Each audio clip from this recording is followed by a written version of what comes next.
Not that many people here. Just a lot of people going on spring break early.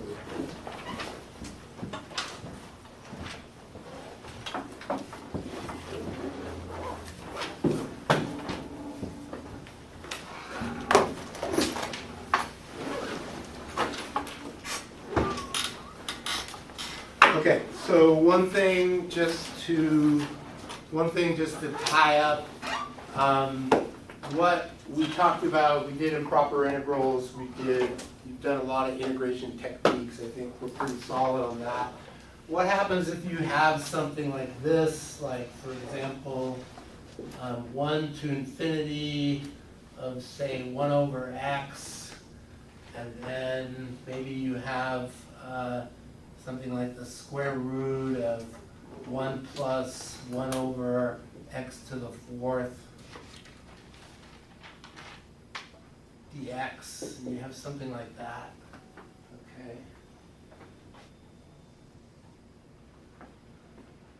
So, do you want to integrate that? Not really. Yeah, that's a good answer. Not really.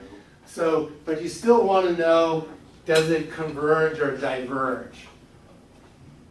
And instead of just evaluating it and getting an answer like we were before, what you could do is say, well, I'm not going to figure out exactly what this is, unless maybe it does diverge.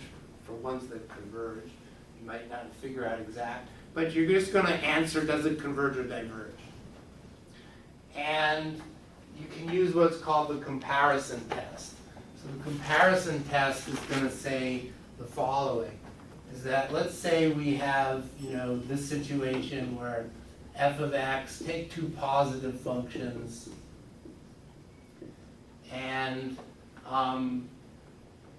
let's think of their integrals. Okay, so what could you say if 1 to infinity of g of x diverged? What if the smaller one diverged? What would you think of the larger one?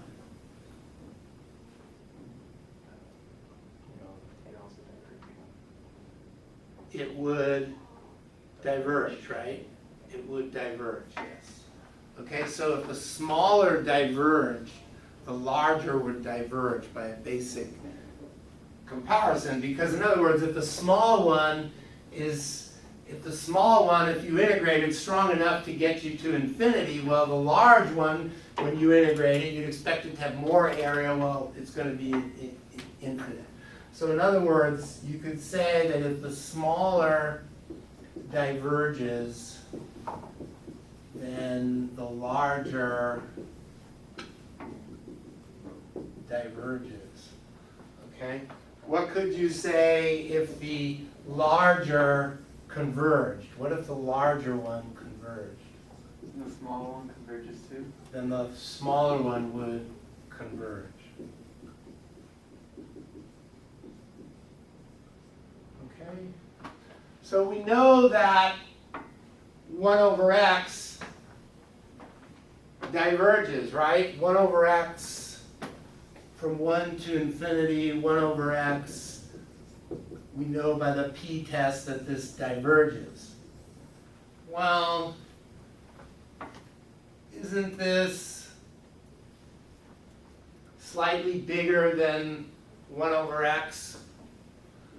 I mean, this is, when x is 1, this is going to be 2, but that's the square root of 2, but otherwise it's going to be square root of 1 plus some tiny positive number, right, as x goes on its way from 1 to infinity.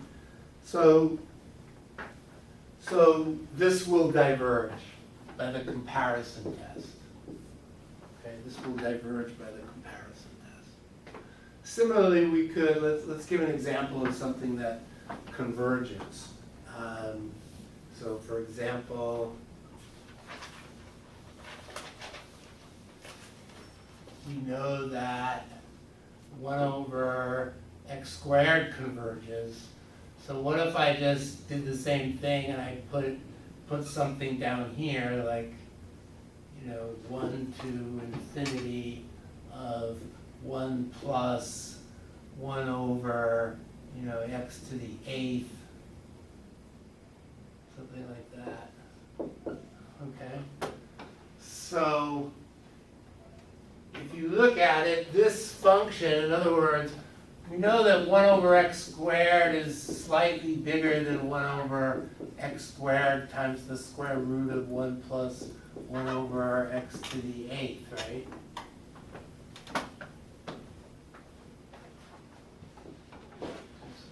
Positive on this interval, right, from 1 to infinity.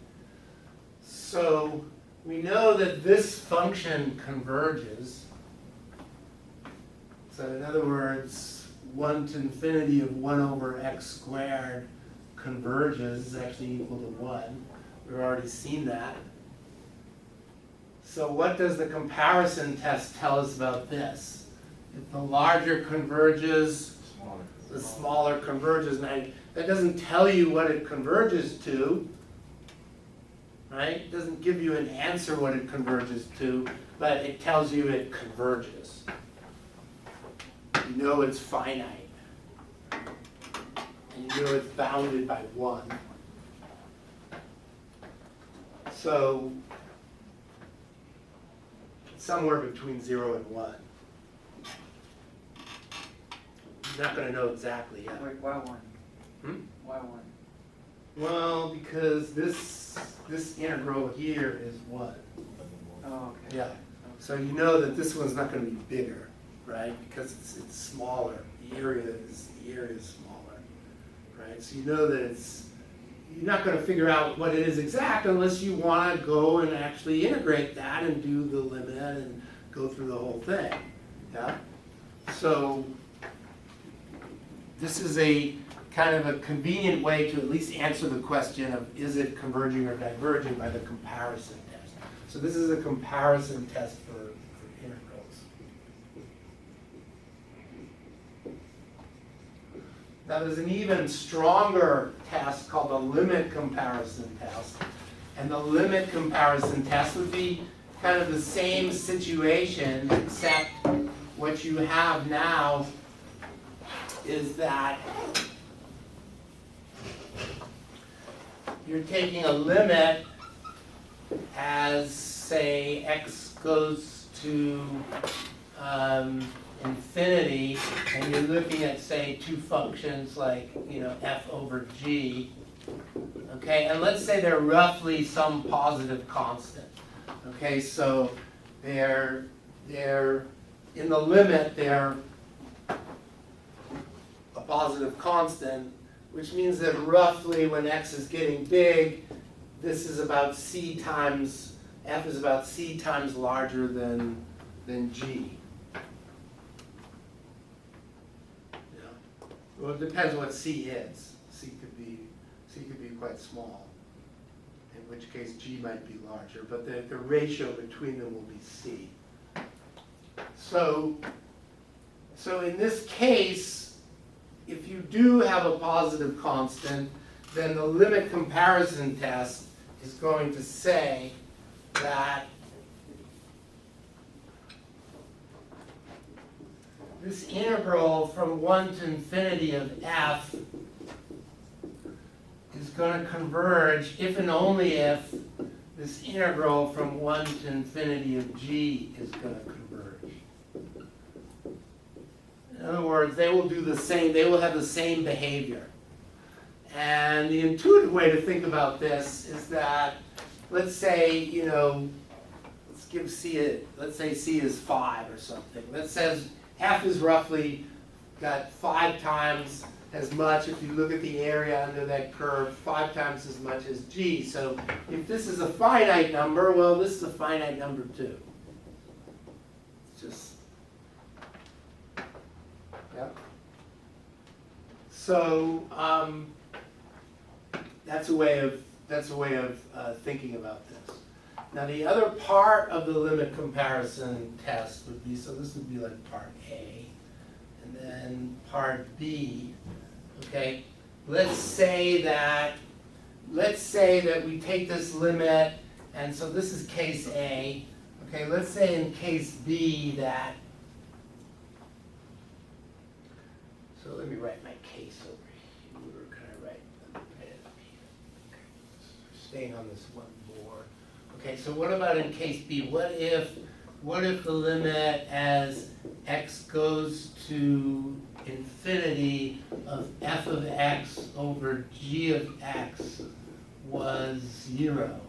What if that happened?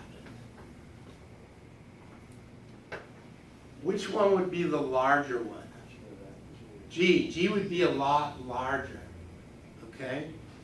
So if, let's say G was your, let's say you knew something about, let's say you had some known information about G. And you were trying to get information about integrating f. So let's say this was known to you. And you wanted to get some information about this. Okay. What could you then say?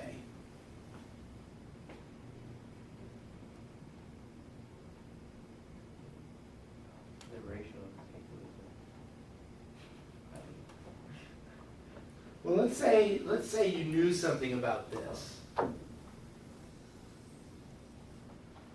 Let's say you knew something about that. You wanted to know about f.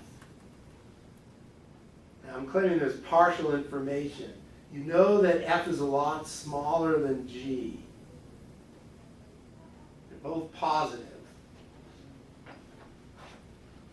They're both positive, but the ratio is going to 0, so you know g is getting a lot larger compared to f. So if we knew that that integral converged, what would you know about f? It would also converge. It would converge. So in other words, you would get an answer here. You could say convergence here would give you convergence here. Convergence for g. Right, would give you convergence for f. Okay, but what if g diverged? Would you get information? In other words, would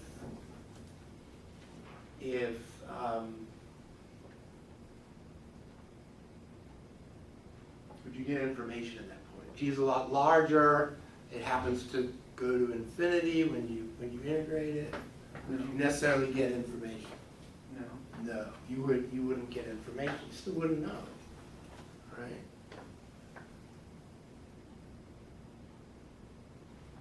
Yeah. So for B, it's only when it equals 0? Part B is equal to 0. And then part C would be what happens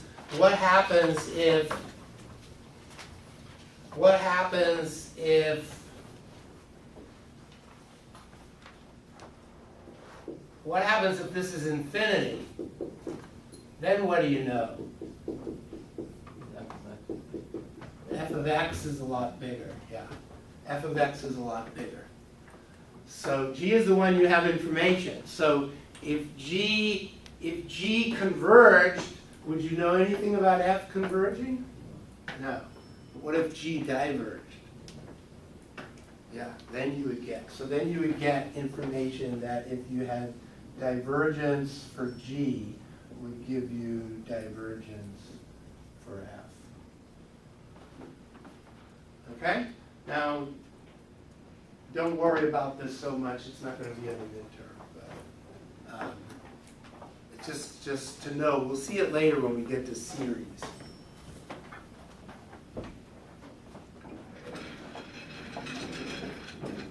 Okay? So I'm just tying up some loose threads.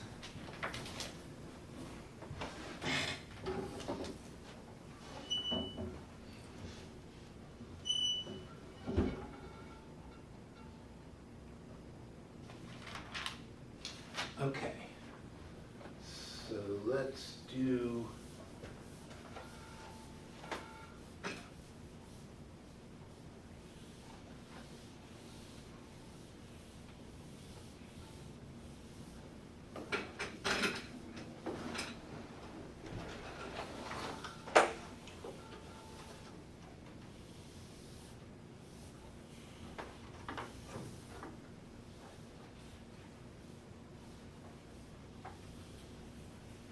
Let's do some differential equations. Okay, so for a differential equation, we're going to do what's first called a separable differential equation. All right, now this is called a separable DEQ.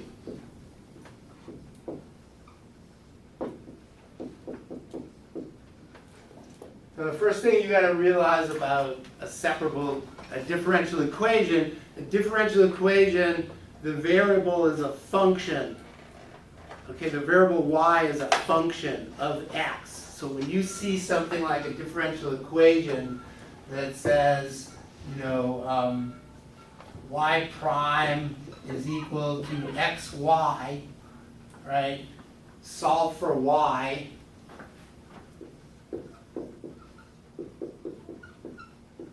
Okay, you have to think what's going on. So what you think is that y prime of x is equal to x times y of x. In other words, y is a function of x. It's an unknown function of x. And you're trying to now solve for a function. Okay, your previous experience, I think, with variables, whenever they say solve, is solving for a number, right? You learned like quadratic equation, right? You know, ax squared plus bx plus c equals 0, and you were solve for x, right?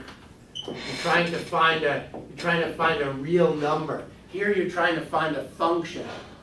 What function has the property that its derivative is equal to x times itself for all values of x in its domain? So this is the question about finding a function. Okay? Now, we're going to use a little trick to solve something like this. Okay? And the trick, and I'll justify the trick after I show you the trick. So I'm going to show you the trick, and then I'm going to justify the trick. Okay. So we're going to use the notation dy over dx for y prime. We're going to use this notation instead of the prime notation. I'm going to rewrite it like this. And I'm going to let's imagine it, just pretend that we can multiply both sides by dx and bring the dx over to the other side. And then I'm going to divide by both sides by y. So in other words, I'm going to get the y over on the left-hand side with the dy. I'm going to move this over. It looks like I'm multiplying by dx, but I'm just kind of moving it over there. I'm getting 1 over y dy is equal to x dx. Okay? And now I'm going to integrate both sides.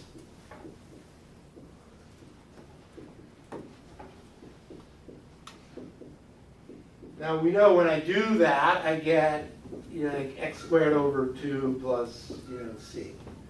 Now what happens when I integrate 1 over y? What do I get? ln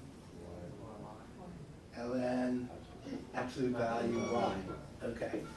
So now I've got x squared over 2 plus c is equal to ln absolute value y.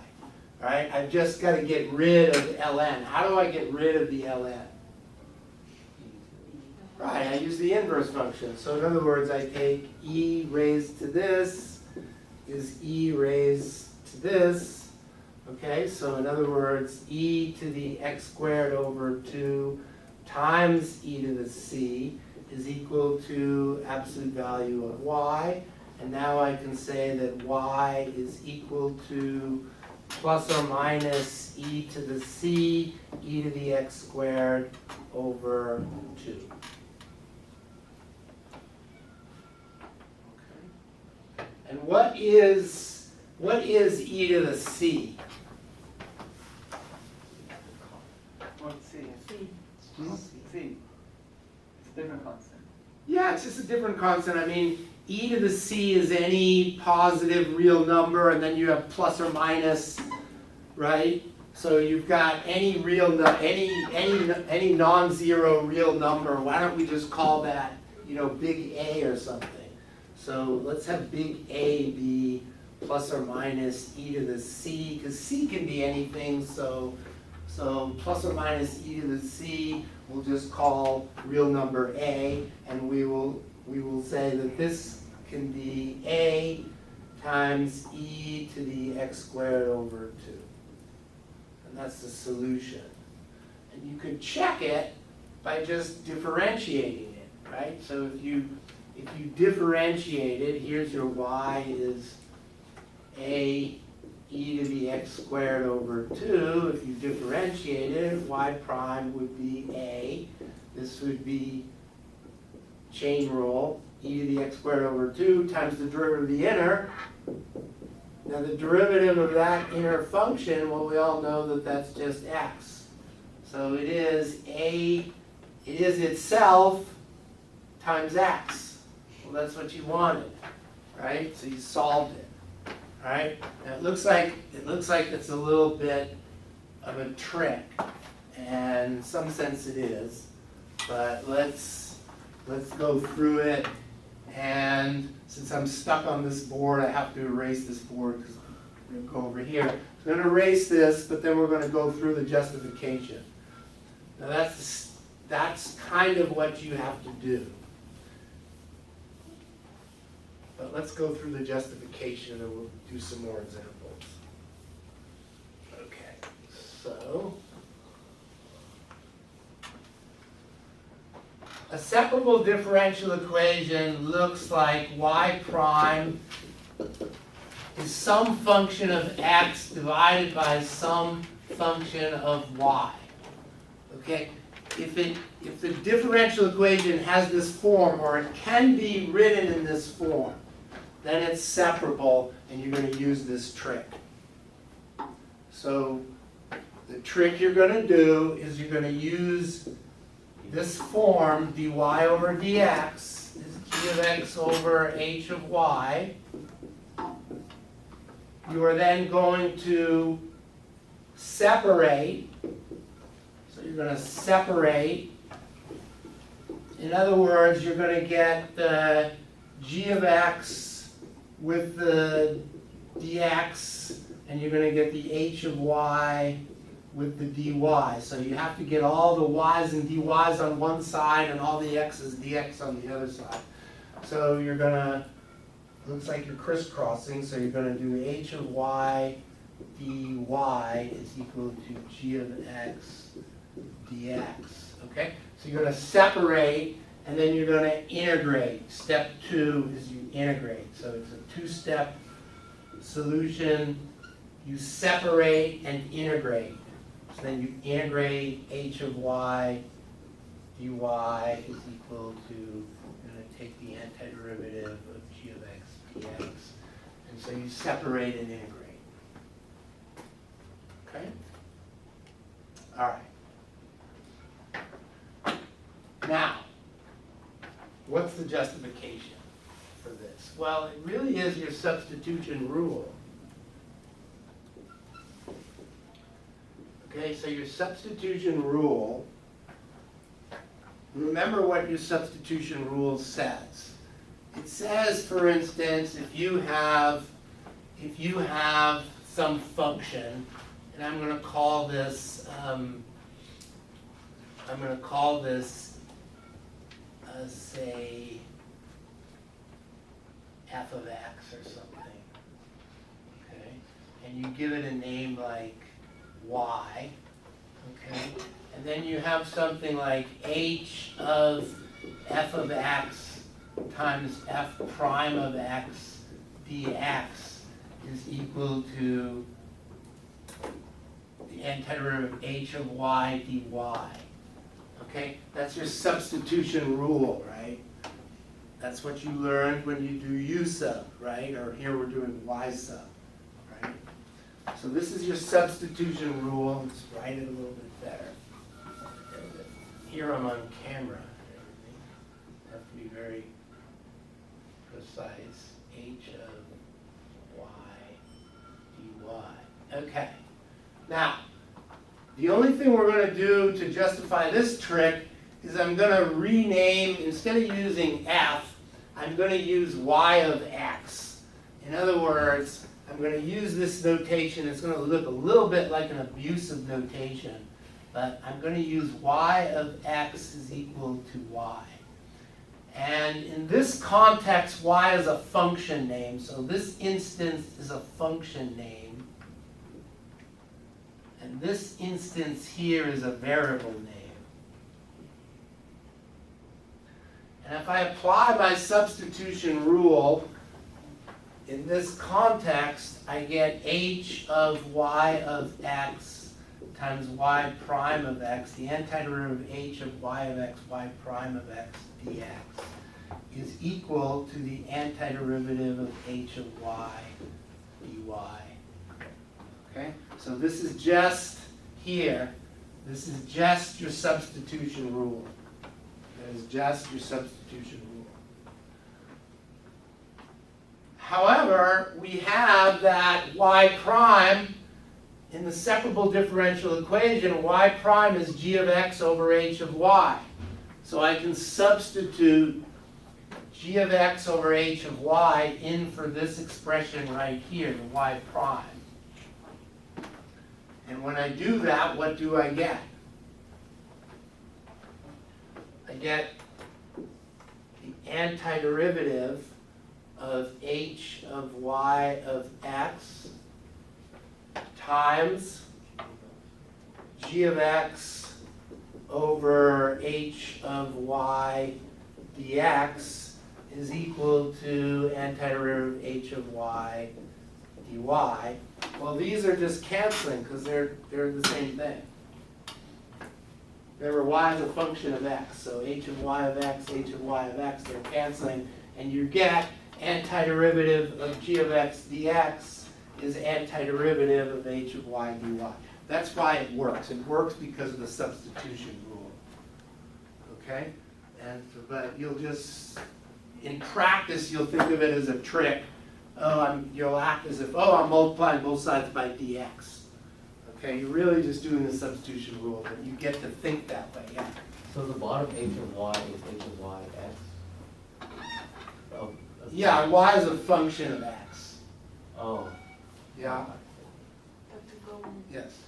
so can we get an example or something like that? Yeah, so we're going to do more examples, yeah. So let's do some more examples.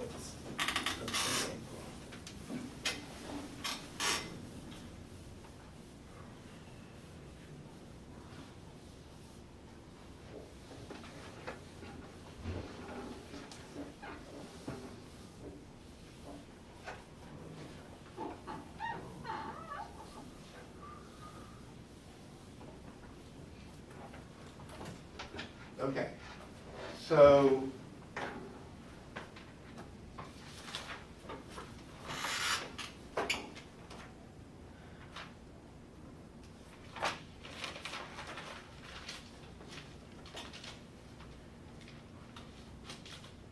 okay, dy dx or y prime is equal to 3x squared e to the minus y. 3x squared e to the minus y. Well, is it separable? The first thing you're going to ask is it separable? Yes, because it can be rewritten as 3x squared over e to the y. Yeah? This is y prime. So it is a function of x divided by a function of y. So what I'm going to do is use the notation dy over dx instead of y prime. I'll make use of this convenient notation here for the derivative. And I'm going to set that equal to 3x squared over e to the y. And then I'm going to separate and then anti-differentiate. So I'm going to separate and anti-differentiate. So I separate, in other words, I get e to the y dy is equal to 3x squared dx. So I separate.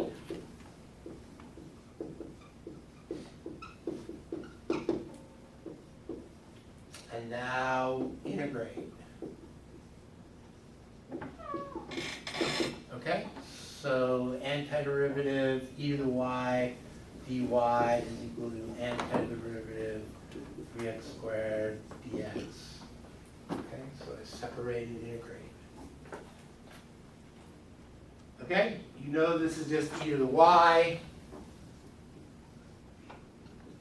And this is what? X cubed plus c, and then y is going to be ln of x cubed plus c.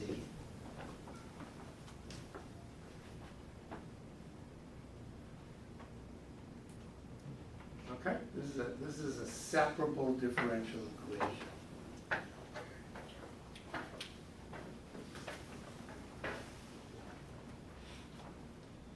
You separate, integrate. Now I'll give you a let me give you a nice example in biology where this is useful. Okay, so I'll give you a biology example.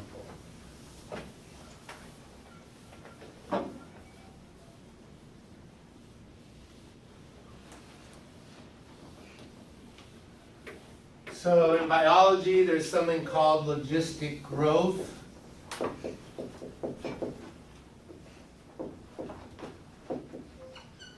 And logistic growth happens when you have a population that has a finite resource. So in the beginning, there's a lot of reproduction happening. They're growing very quickly, but then they start to use up their food supply, or the natural resource, and so then they start to die, and the population growth starts to slow down.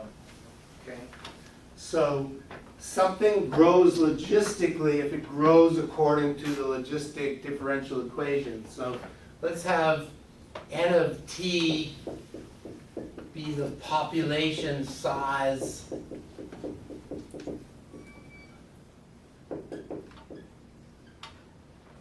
at time t. Okay. And a logistic growth model, there's going to be what's called a carrying capacity. The carrying capacity is the maximal sustainable population. It can't ever get beyond the carrying capacity. So because of a limited resource. So let's say M is the maximal sustainable population. It's also called the carrying capacity.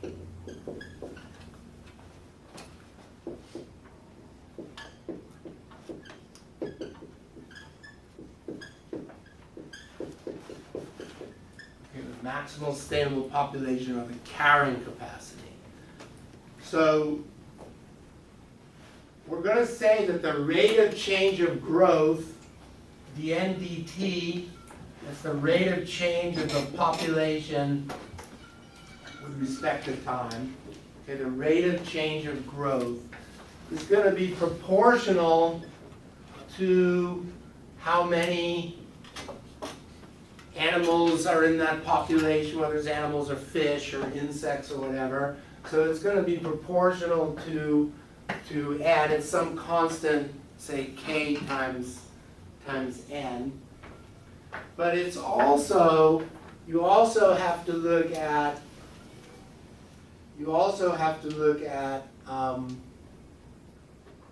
1 minus n over n. In other words, this factor here is kind of a deterrence, because if you think about it, if n starts to get big and approach to m, this is almost 1. So 1 minus something almost 1 will be small, and that will slow down the rate of change in the population. Okay, so you have sort of, this is tending to push this up, and this is tending to slow it down. This is speeding it up, that's slowing it down. So we want to get, that's the kind of classic differential equation for logistic growth, and we want to solve for n. We want to figure out what n is based on this. Okay? So what we're going to do is it's separable, so we're going to separate and integrate, and it's going to be a partial fraction. So let's see what happens. So let's rewrite this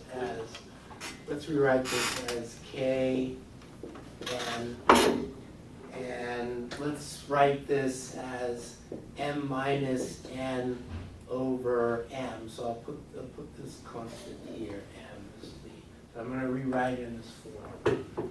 So it's n, m minus n, k over m. Okay. So let's separate. Let's get the n's on that side, and let's get the dt on this side. So we're going to separate. In other words, we're going to get 1 over n, m minus n. And I think I'll multiply the m over here. So let's put the m over here, dn. And then over here we'll just have the k dt. So in other words, I moved all of this over, but I left the k, and then I moved the dt over to go with the k. Okay. So let's we separated it, so let's anti-differentiate it. So we separated it. Let's integrate it. So this is going to be a partial fraction, right? This is going to be a over n plus b over m minus n, right? And that's going to equal m over n, m minus n. So what are you getting? Do the partial fraction for me and tell me what a and b are.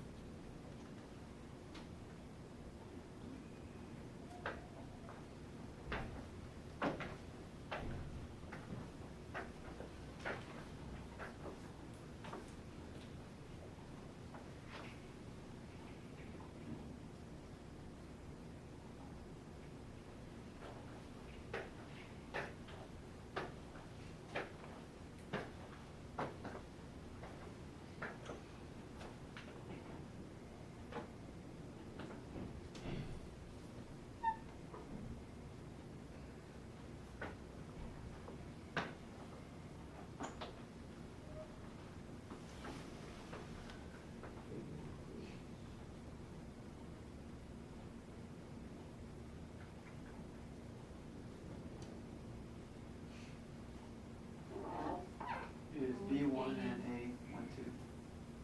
A and B are 1. Yeah. They're 1? Yeah. You're doing 1? Yeah, both Okay. are 1. All right, let's check.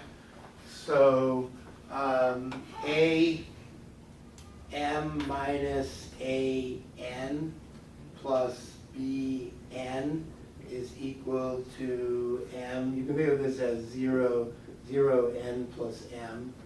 So we've got b minus a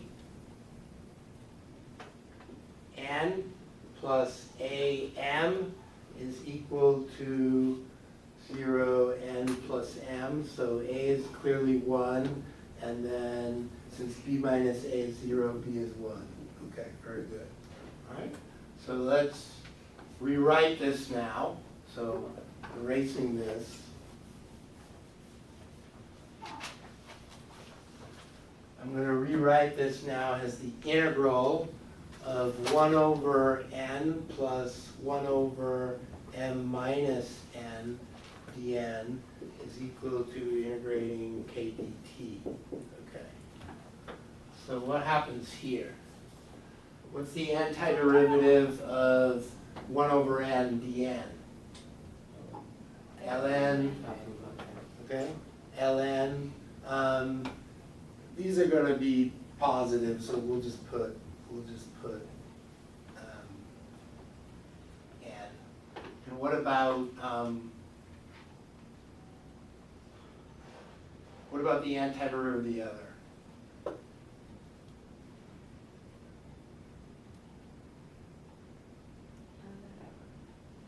ln of n minus n. It's gonna be, is it ln of n minus n? Chain rule. You're missing one thing. Oh, negative. Minus the derivative of the inner, yeah? There's that minus n. And so if you differentiate m minus n, you get -1. So you have to compensate for the chain rule. Yeah? So this is gonna be minus ln of m minus n. Okay, this is just gonna be like kt plus c. Okay? And then this is just gonna be what? This is gonna be ln of n over m minus n. And this is gonna be kt plus c. And now how do we get rid of it? E to this, e to this, e to that. So in other words, n over m minus n is going to be this e to the c, e to the kt. We'll just rename this a e to the kt or something like that. Okay. So now we just have to solve for, n. So let's do that. Okay, so I'm going to get some room. So I'm going to erase this and get some room here. Okay, since we're on this board. Okay, so we've got, I'm getting n is equal to a e to the kt times m minus n, which is a e to the kt m minus a e to the kt n. Okay, and that's equal to n.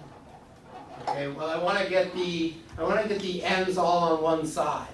Yeah, so I'm going to add this over and move it over here. So I'm going to get n plus a e to the kt n, which I can factor, has n times 1 plus a e to the kt, and that's going to be equal to this.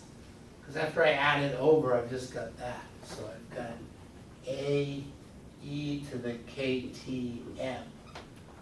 Okay, so I add it over, factor it, and set it equal to the new right-hand side. So once I move this over here, my right-hand side is this. All right, and then all I do is factor it. And now all I have to do is divide by this. So I'm going to get n is a e to the kt m divided by 1 plus a e to the kt. Okay? And there's a solution. Now that's not usually the slick form that they like it in. So usually what they do is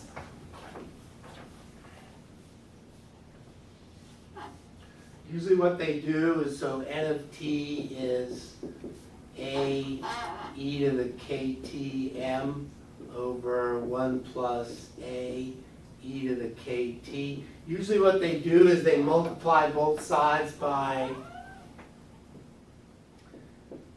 a to the minus 1 and e to the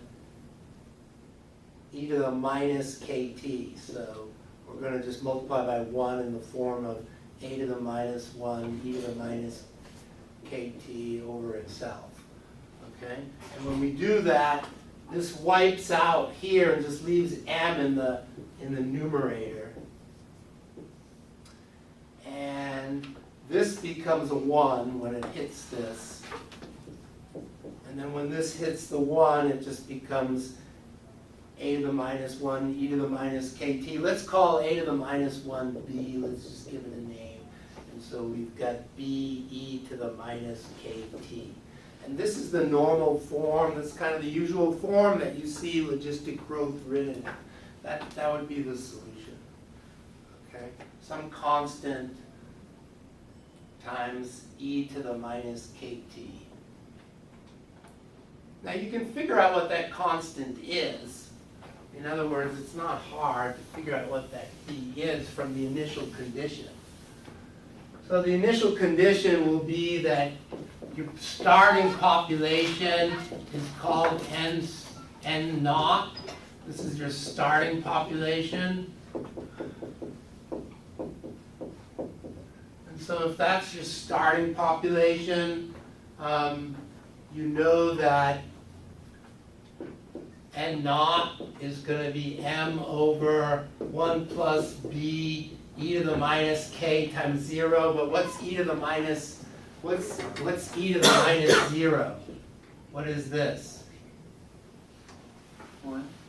Just 1. Yeah, so this is m over 1 plus b, so solve for b. So in other words, 1 plus b n naught is equal to m, so b is equal to m over n naught minus 1. In other words, it's your maximal population over your starting population minus 1.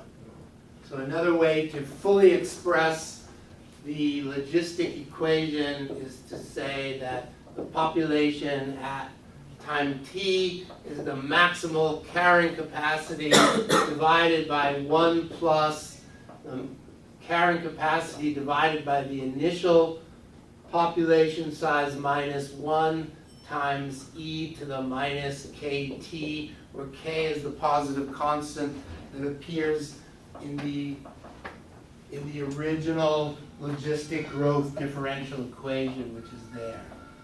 Okay, that was the original differential equation, and that's the solution. Okay? Now, what do solutions like that, what do they look like? Well, they look kind of like this.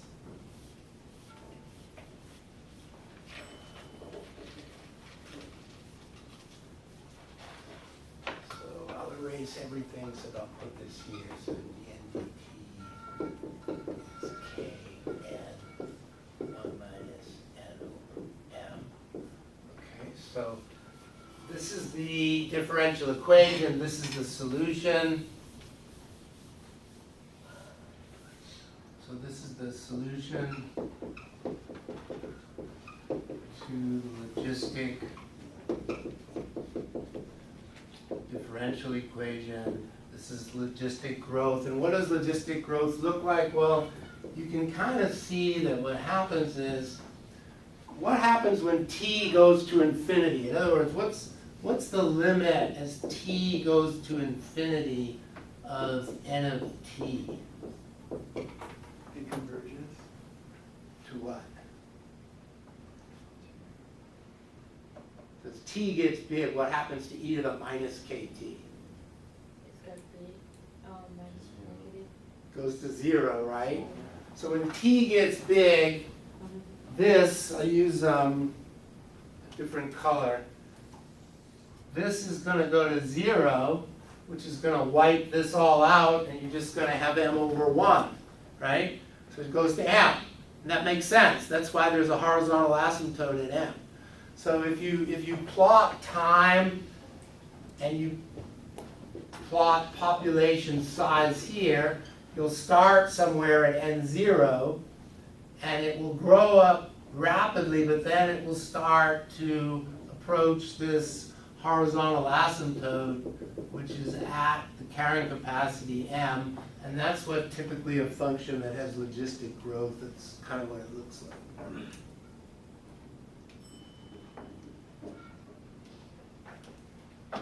Okay, so logistic growth is just a separable differential equation solved with partial fractions. That's basically what it is. Okay. Now there's a second kind of differential equation that I'd like you to know.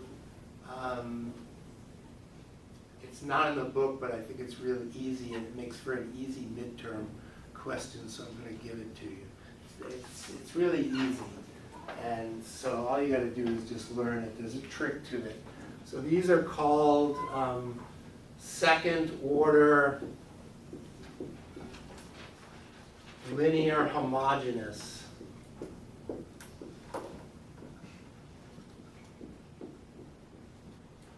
Okay, and they look like this. They're always of the form like A. A is just a constant. Y double prime plus B y prime plus CY is equal to 0. And these are like the easiest thing to solve. Okay, so there's a nice trick to it. All you got to do is substitute r squared in for y double prime, substitute r in for y prime, and then just ignore the basically substitute 1 here. Just think of this as c. And just look at this equation, ar squared plus br plus c equals 0.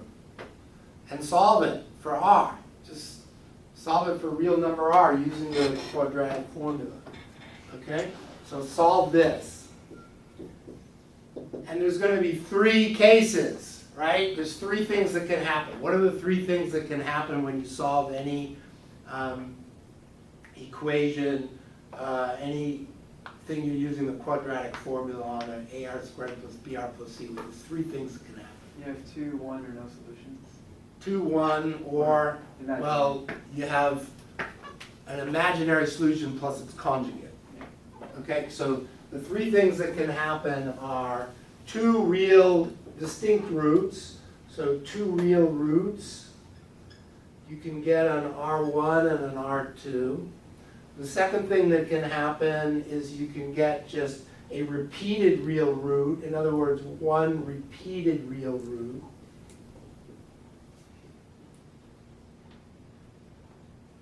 Which is R1. And then the third thing that you can have is you can have like an alpha plus minus beta I as a solution. Right? You get a complex number and its conjugate. Okay, so there's 3 cases. And then those 3 cases determine the answer.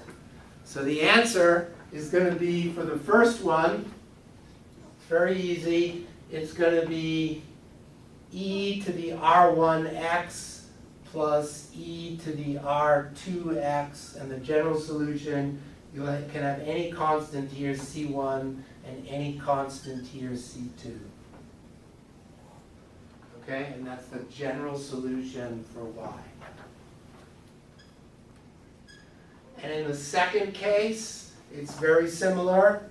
It's going to be e to the r1x, but here you get to throw in an x. So when you go to the next one, you throw in an x and repeat e to the r1x. And that's the solution. And when you go to the third case,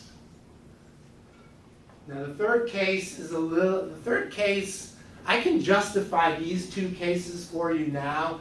The third case, you're not really going to understand until the end of the class. So remember, we're going to come back to this when we do Taylor series.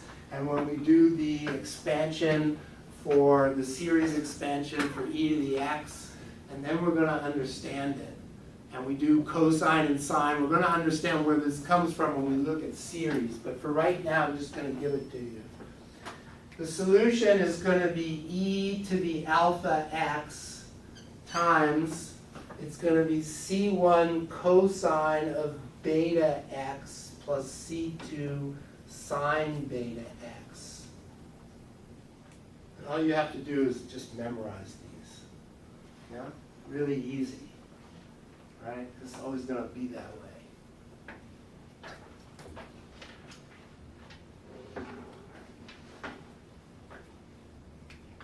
Okay. Okay, let's try a couple of these and I'll just show you how easy they are. Okay, so let's do them over here. So they're really easy. So make for easy questions on a midterm. Okay, so and you'll learn them later. You'll learn them later in more detail when you take a differential equations class. But I'm throwing them into our class, even though Thomas doesn't have them. Most calculus books throw them in. Most calculus books even show you variation of parameters. This book doesn't for some reason. So, but I think they're really easy. So let's do something like y double prime minus 3 y prime minus 28 y equals 0. Okay? So, really easy.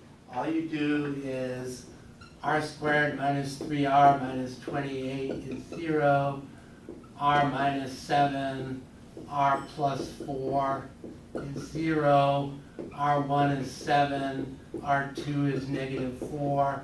Your answer is c1 e to the 7x plus c2 e to the minus 4x. Is that easy? It's just going to be like that. It's a nice trick.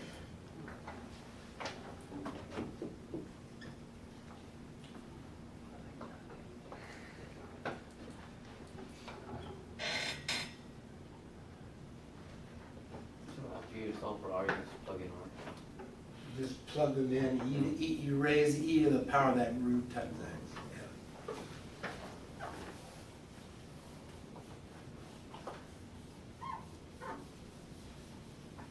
So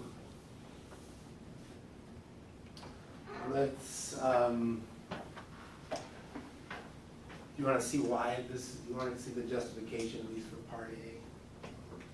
So let's say that. So this is your equation, like ay double prime plus by prime plus cy is equal to 0. Okay. So we claim that this is a solution. Okay. So we have we do ar squared plus br plus c is 0. We're claiming the solution.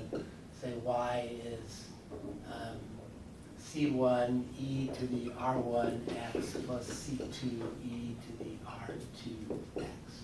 Okay, well, let's check that this really does work. So in other words, let's take the derivative. So what's the derivative according to the chain rule? What's the derivative? So differentiate y. Is it C R1 E R1 X? Yes. C1 R1 e to the R1 x, and this is going to be C2 R2 e to the R2 x. And then You derive it again? let's take the second derivative. So what's the second derivative?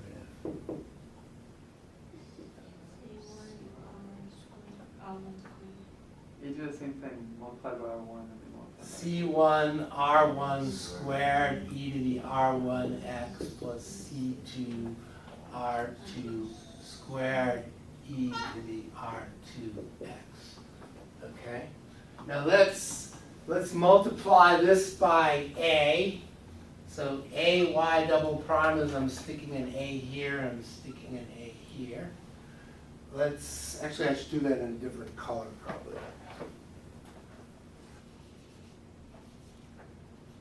Let's insert the A here in green, so you can see it a little bit better.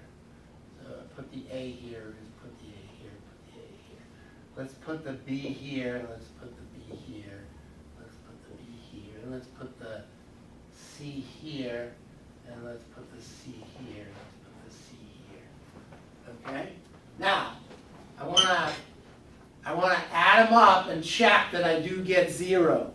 Right? Because when I add these up,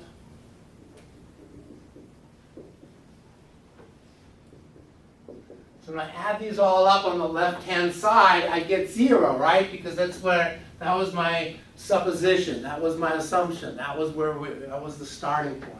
I do get 0. Well, we want to check that does this actually give 0, and we'll see why it gives 0 and what it has to do with this. What does it have to do with that? Well, let's add it up. So I'll just add it up by these two columns here. So when I add up this first column, what is common to all three terms? What's common that I can factor out? C1 ER1. Yeah, C1 E R1X. So I've got C1 E R1X, and then I can factor, what have I got? I've got C plus BR1. So I've got C plus BR1 plus A R1 squared, yeah? But if R1 is a solution to the quadratic equation here, what is this? 0. So that wipes it out. And now if I add this up, we similarly we factor out the C2 e to the R2x, and now I've got, and I'll put it in green, I've got C plus B R2, and I've got A R2 squared. But R2 is a solution to this equation, so this is 0, so it wipes out and it works. But C doesn't cancel out. Mm-hmm. How does the C disappear inside the green? R squared plus BR plus C is 0. Oh, okay. Okay. We're assuming that R1 and R2 satisfy that equation. Okay. Yeah. That's R1 and R2 satisfy this equation, and we get them from the quadratic formula. So that's the justification there. Okay, now the justification, I'll tell you what, for extra credit, try to work out the justification of why you have the X here. You'll have to do, when you take the derivative, there's going to be a product rule. Okay, and all you have to do is account for the product rule. And for extra credit, try to justify in the same way that I just did here, by looking at these columns and making sure they're 0. Try to justify why you have to throw in that X. I'll give you a hint. If you do it with 3 columns, 2 of your columns will easily be 0. You'll see that right away. The second one, you have to think of the differential calculus, and some of the rules for local min. Local min and differential calculus, local min and max, that type of thing. Okay, so think of, that'll be the hint, but try to justify this. This last one, I will justify on maybe the last day of class. So at the very end, right before the final exam, I'll derive this for you. I'll show you where it comes from, but we need to go through series, so maybe end of April I'll do this. Okay, and that gives you, now you know how to solve some differential equations. So the rest is we're going to practice. So now you practice for the rest of the class. I'm just going to list some differential equations on the board.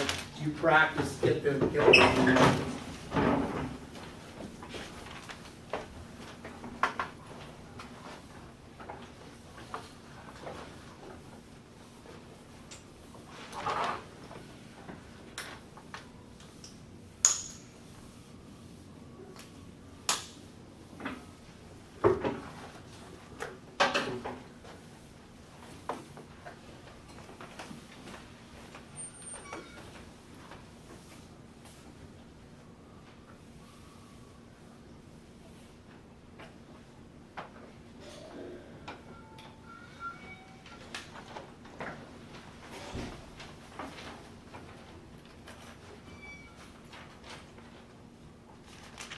Okay, so I'm gonna put up some separable ones, and I'm gonna put up some of these second order homogeneous ones.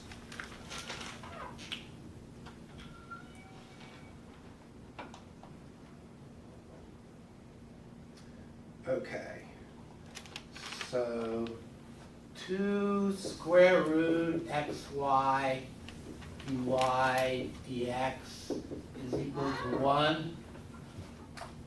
Solve. Remember, you're solving for y. Y is a function of x, so you're solving for y as a function of x. Y squared dy dx is equal to 3x squared y cubed minus 6x squared. Okay. So try these two with the separable method, separate and integrate. And then I'll give you 2 of these, so why don't we do one with, we'll do the other 2 cases, get you to practice. So maybe y double prime plus 4y prime plus 4y equals 0, solve this, and solve this one. Y double prime plus y prime plus y equals 0. Solve these.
You could probably pause that thing, while you're working on this stuff.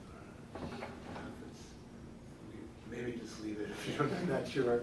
Yeah, I don't wanna mess it up, but this is intermission in effect, right? You're just working on them. And then when you get a solution, we'll put your solutions up. See how you do.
Done?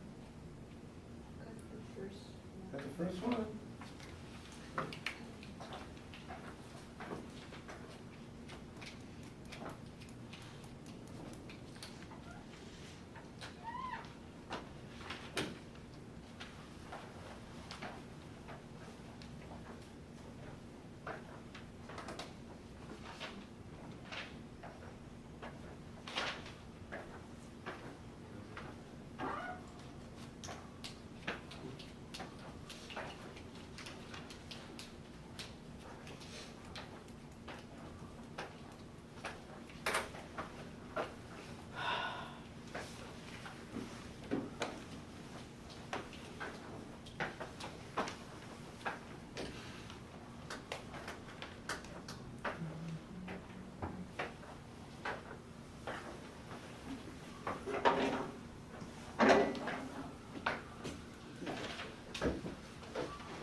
So Patsy, you wanna tell me what you did with one?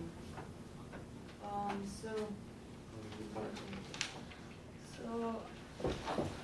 root x will go to the other side and Okay, integrate. so you're dividing by it, you wanna divide by it? Yeah, Okay. this side I have 2 root y, y okay? 2 root y dy, Y. good, equal is to equal to 1 over root x 1 over root x dx, beautiful. Okay, and then you integrate. And what's the antiderivative here? is negative 1 over 2. Oh no, it should be a positive 1 over 2. Root x Root, Oh, root half. x over times, 2. Huh? Oh, root x.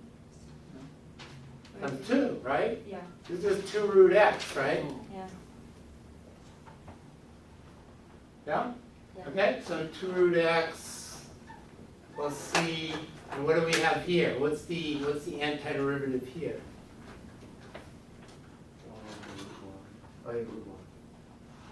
No, anti-root. So y to the half, what do you have to do with y to the half? Oh, So one, is two, it three, 4 square root Negative y cubed over 2. 3? Say it again? So is it 4 square root y cubed over 3? Y cubed. Or Y. square root, yeah. Y to the 3 halves. Y to the Oh, three the halves. square root, Yeah, yeah, yeah, y to the 3 yeah, halves, square square root, root, y okay, cubed. yeah. So it's just, the antiderivative of y to the 1 half is y to the 3 halves times 2/3. But then you've got the 2, so it's 4/3 here. Yeah. Okay, so it's that, and then you're just gonna, I guess, throw this on the other side, so y to the 3 halves is equal to, you're gonna multiply by 3/4, so what's that, 3 root x over 2, just rename your constant, I don't care what it is, call it a. And then, how do you undo it? This is opposite. You Y is equal you square and to, then you cube it. yeah, so this to the 2/3, yeah.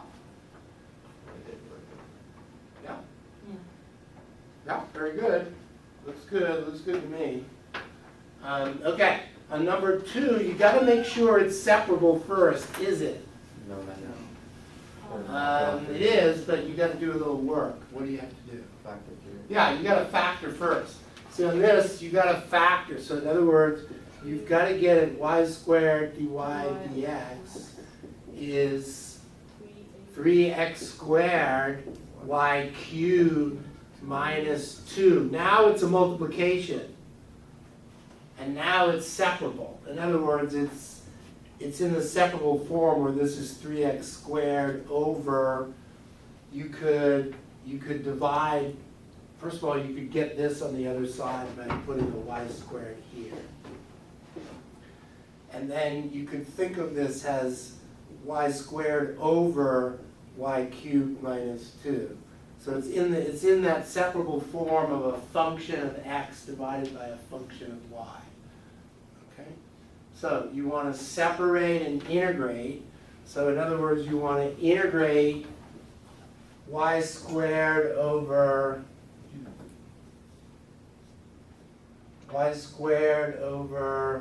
y cubed minus 2 dy is equal to the antiderivative of 3x squared dx, okay? What's this? What's the antiderivative here? You can do this in your head. What is that? Or use u sub. Yeah, just do it, use sub, don't do the, you could do a partial fraction, but this is much quicker, yeah. So this is just, you have the derivative there as long as you put a 1/3 out here. So anti-differentiate the outer, so the outer function is 1 over y, it's going to be ln of y cubed minus 2 and over 3. Yeah? It's going to be the antiderivative there, and then this is just going to be x cubed plus c. And so then we'll do the trick, yeah, we'll get the 3 over, so we'll get ln of y cubed minus 2 is 3x cubed, let's call this a, rename the constant, and then do e to this and e to that. And so this is going to be y cubed minus 2 is going to be e to the a, e to the 3 x cubed. Let's just rename this, call this b or something. Okay? And I guess there was a plus or minus because we could have then called this, you know, y cubed minus 2 is plus or minus e to the c, e to the 3x cubed. Just rename this some constant. Okay? And so then add 2 to both sides and take the cubed root. So y is going to be the cubed root of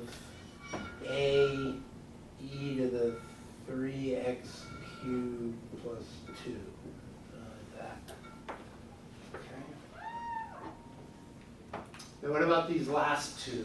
What's this one? What's the root? 2. 2? Whoa, what? Root? Yeah, what's the root of that quadratic equation we come up with for the trick?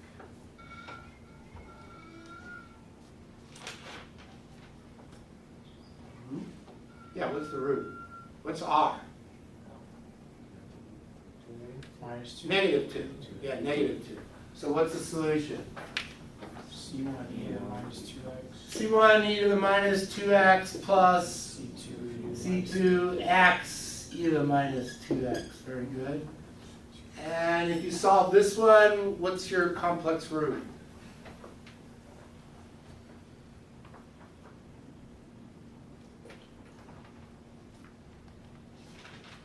So r squared plus r plus 1. What's the root? Equals 0.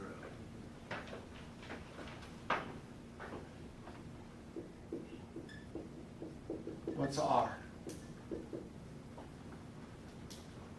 Minus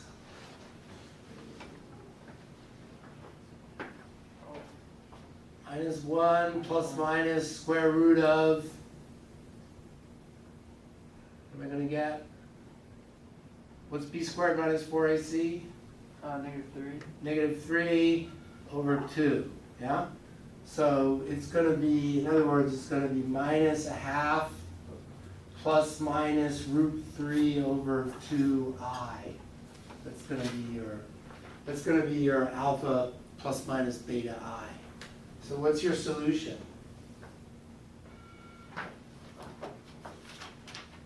So alpha is minus a half and beta is root 3 over 2. So what's your solution? E to the minus a half x. E to the minus x over 2, C1 cosine root 3 over 2x plus C2 sine root 3 over, beautiful, okay? You did a lot today, very good. Okay, enjoy your spring break. And we'll be back at this on 14th. Ronnie will be visiting. And we'll kind of repeat a lot of this stuff, but we'll work on some more differential equations. Wednesday, Friday we'll review, and Monday we'll have our midterm. So that one, e to the power a becomes b, and then I don't know what's the one I'm saying. Oh, I just said, you can rename those constants, right? It's like,